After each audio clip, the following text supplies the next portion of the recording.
Let's move on with the show now. Let's talk about the Super Eagles of Nigeria. As tonight is the D-Day where they take on Libya, the Mediterranean Knights, in the African qualifier. It's going to be played in Tunisia, and so they're playing away from home, right? But the opponents are not playing at home. So how do you place that in terms of the sports support that is likely to be at the stadium tonight? Yeah, it might not be as much as they would have had if they were playing in Tripoli, no doubt about that. But at the same time, CAF is going to treat this as a home game for them.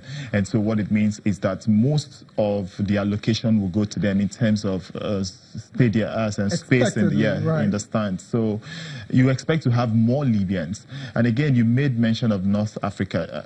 Both are in the same region, Tunisia, Libya. So the North Africans will most likely come troop into the stadium to support their own. Although I know if Ghana is in action, Nigerians might not support Ghana, because of rivalry. Exactly. But in this case, I expect lots of Libyans to be there. Maybe not as much as in Tripoli, but they should get all the support they require. But again, we've seen that home support these days, especially when you know what you're doing, really doesn't count for much. Yeah, especially what we witnessed last night at Seville. Yeah, we'll get to that later. But for the Super Eagles, they just need to keep their focus in this.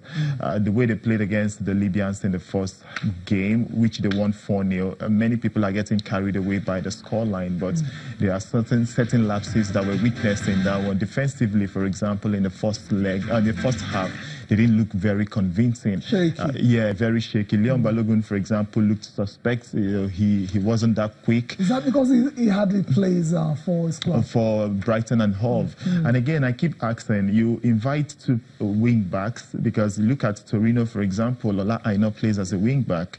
Then for Lokomotiv Moscow, Brian Idowu plays as a wing back. Now, when these guys play, and they've been playing consistently for their clubs this season, now you bring them here, why not play to their strengths? I'm just wondering, is it because you have too many players going forward in the guys you invited? That's why you have to accommodate as much as 4 defenders.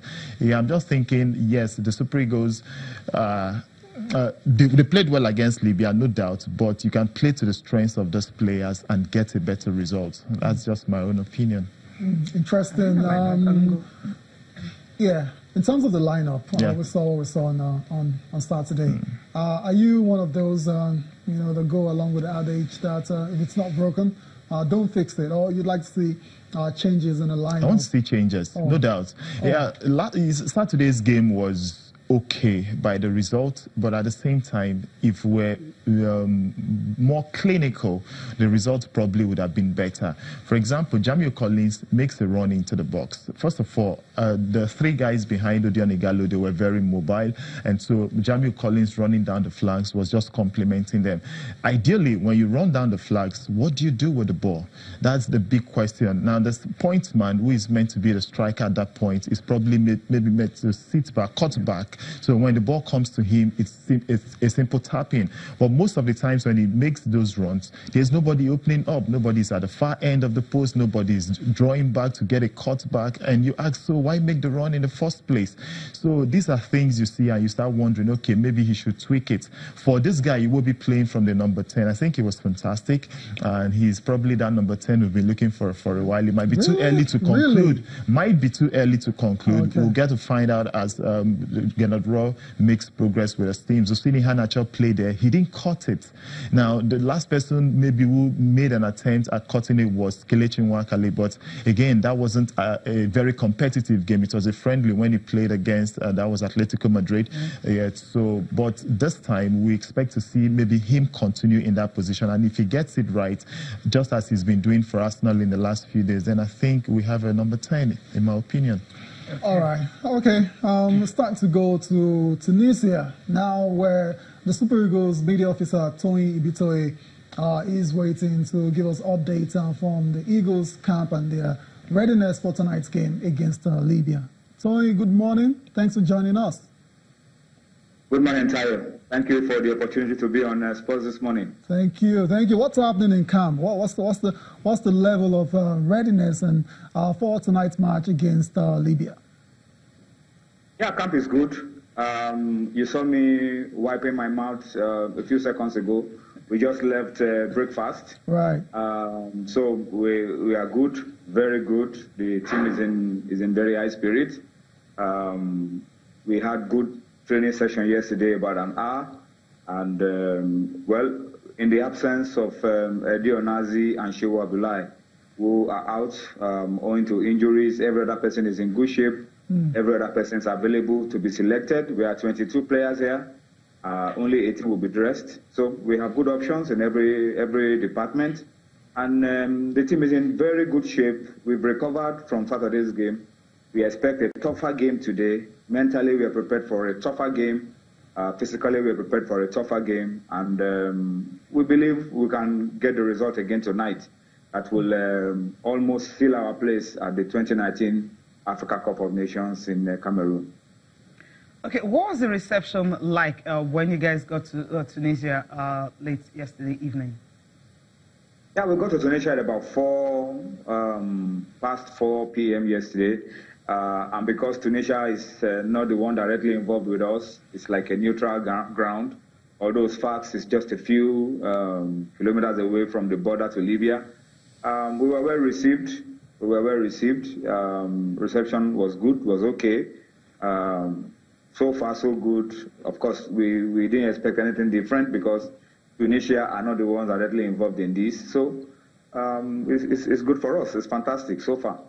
Yeah, you mentioned the fact that 18 players will be dressed for this game and 22 in camp. Who are the players that will make the first level? Maybe 2 or 3 that you think from yesterday's training? Yeah, I don't think, this is my own opinion. It may differ from what the coach will want to do. I don't think we will see too much of a tinkering from the team that played the first leg and won convincingly. Apart from Shehu Abdullahi, who is not available, and Olaino, who took his place. I don't think there will be too many tinkering with that side. But the coach, of course, will be relying on information that he has gotten from his scouts. So I don't know what he will do, but I think that's the way the coach will want to go with this game. All right, Tony. You've interacted with the players, and how are they approaching this game? I mean, mentally, like how are they getting set for it? Do they want to go into this game thinking a win, or they're looking like let's get a draw? How are they approaching this game mentally? Yeah, we're playing this game like there was no game on Saturday. We are playing this game like we didn't play any game before now.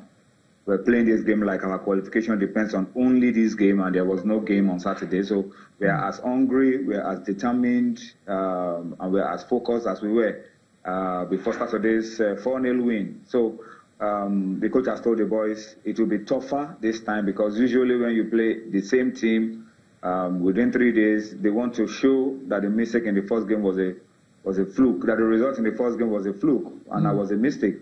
And then they want to come at us, fight, for their lives, fight for their survival. So we expect a very tough game, but we have to be very careful. We have to be very strategic, and we also have to be very, very effective and efficient in front of goal, create our chances and take them as they come. So that's what we want to do, and that's what Coach Kenotro and the other coaches have been telling the boys. Guys, forget about Saturday. This is a different game. Let's play. Like our qualification depends on this game and this game alone. Right. So let's go there and fight. And that's what I think the team will do. All right. Thank you. Thank you very much for joining us on the show. Tony Ibitoye, Super Eagles media officer. Wish the lads all the best tonight against Libya. Thank you.